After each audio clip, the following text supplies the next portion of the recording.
আসসালামু আলাইকুম, hello everyone, welcome back to my channel. আজকে আপনাদের সাথে শেয়ার করব ফল্লি মাছ ভাজা। আপনাদের অঞ্চলে মাছটাকে কি বলে ডাকে অবশ্যই কমেন্ট করে জানাবেন। আর ফল্লি মাছের আঁশ কিন্তু ফল্লি মাছের মুখ দিয়ে ছাড়াতে হয়। অতিরিক্ত কাটার কারণে এই মাছটা সবাই কিনতে এবং রান্না করতে প্রচণ্ড পরিমাণে ভয় পায়। আর এইভাবে যদি ভেজে মাছ খাওয়া যায় তাহলে কিন্তু অত একটা কাটা মুখে লাগে না, সম্পূর্ণ কাটাগুলো অনেকটা মচমচে হয়ে যায় এবং খেতেও অনেক স্বাদ লাগে। এখন এই তো আমার সবগুলো মাছের আঁশ ছুটানো হয়ে গেছে। এবার ভালোভাবে ধুয়ে মাছের মাথাটাকে ফেলে দিয়েছি এবং ভিতরের ময়লাগুলো খুব ভালোভাবে পরিষ্কার করে নিয়েছি। আর আমি মাঝখান থেকে ২-১টার মধ্যে কেঁচা দিয়ে দিয়েছি যেন খুব ভালোভাবে মশলাগুলো ঢুকে যায়। এবার খুব ভালোভাবে মাছগুলো যতক্ষণ না পর্যন্ত পরিষ্কার হয় ঠিক ততক্ষণ পর্যন্ত ধুয়ে নিতে হবে।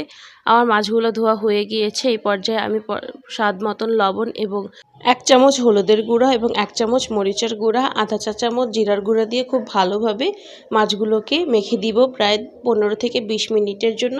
যত বেশিক্ষণ রাখা যায় তত বেশিই ভালো, এতে মশলাটাও মাছের ভিতর পর্যন্ত খুব ভালোভাবে ঢুকতে পারে। আর এখানে আমি খুব ভালোভাবে এটাকে মাখিয়ে নিচ্ছিলাম।